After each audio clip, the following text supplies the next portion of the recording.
Hey, welcome back to See the Wood Turn, and this is Log to Bowl Part 3. So last week you saw us choose one of these blanks out there and true it all up. And now we're going to talk about different ways you can mount it on the lathe to get started to turn it into a bowl. So you have some face plates here. This is what I generally use, and I'll show you that in a second. Different sizes, obviously. Bigger bowl, you're going to use a bigger face plate. Use this for smaller ones. You have a worm screw, and usually you can use this on bowls and stuff. However, I honestly I've never used it. I think I've used it once. But what you do is you drill a hole in here, and then you screw this in, and then this mounts into the chuck. A chuck like this, and it will mount in there, and then you screw that bowl onto this, and then you bring your tailstock up to it, and then you can true it up and turn it with that. This is fine. I don't like them. I don't use it. But there's some cases that you can't use it, like if you're doing a platter or a plate or something like that, because you're going in this deep into the wood, and if your platter is not thick enough, then you're going to end up, when you're done, have a hole in the middle of your platter from where this was. So I never use this, really. But it is an option. More often than not, I use a face plate. And that's why earlier when you saw when I was truing this up last week's video, I made that center mark on the piece here when I was doing the circle, and I use that to eyeball to center this up. I get that dot right in the middle of this, and then we screw this down. You also can put a center on this here, a center like this right here, because I have a vacuum truck attachment in here, so I wouldn't be able to do it because I don't use this. But you can slide this in, pull your tailstock up on the other side of the bowl, so it'd be between these two pieces here. If you brought your tailstock up, you'd have it between these two, and then you can turn a tenon on this thing to then be able to go into a chuck like this to finish it up. But you got to get something on it first to get it somewhat trued up, because ultimately you do want it on this chuck. That's when you're going to do all your major work, like boring out the inside and stuff like that. You want it on a chuck. But you got to get there first. So those are a couple options. You can use this. You can use the worm screw. Again, I don't recommend either one of these options. I don't think they have the holding power of a faceplate, so it's not as safe. And you really, when you're really getting into this and you really want to really bore off some wood, you want to make sure this thing is really secure. I know I briefly talked about the faceplates. Again, I would use this for a smaller plate bowl, and this or bigger than this for a bigger bowl. And all you do, like I said, is you just, well, you got several hole options here. Just going to line this up with that dot that I made earlier. That's why that's important to make that dot early on. And then you're going to just use some screws to fasten it in. Now the screw I use will depend on what I'm making. Most of the time I use a screw like this, about 1 inch long. But if I'm making a platter or something thinner, I might even use a screw as small as that.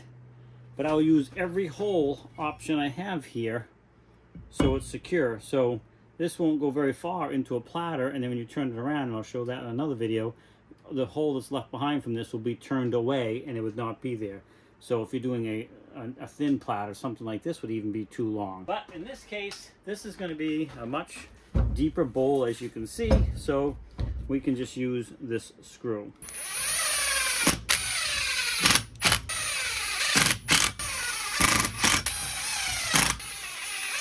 Okay, so for starting off with a rough blank that just came in from outside, 99.99% of the time, this is what I use. A faceplate. May not be this faceplate, but a faceplate. Bigger, smaller, whatever. Now, to put it onto the lathe, you don't want to put this up there and try to screw this on, because if it's cross-threaded or something, you'll damage these threads. So I'll show you how I do it. I couldn't get the camera exactly where I wanted it, but what I'm going to do is I'm going to take this arm, I'm going to pick it up like this. I got it against my stomach and my chest here. I'm going to hold it up against that, and then on the back side here is a handle that when I turn it, you can see it turns the whole spindle. I'm just going to hold this in position and kind of wiggle it gently while I turn that spindle until it starts on those threads. And I'm holding the weight up off of it too, So it's, you know, the spindle back here is turning pretty easy. Once it's almost all the way on, then I can hold the spindle in the back here and just spin that on the rest of the way. But you don't want to start it that way because, again, you can damage those threads, and you don't want to do that because that's an expensive repair to take this thing apart. Okay, so then it's mounted and it's ready to go. Why I try to make sure this is as round as possible out there and cut off any heavier spots is because you want to try to get it balanced. And if it's not balanced, you can see I let go of it. You can see it's definitely a heavy spot. This is pretty minor, so I'm not really worried about it.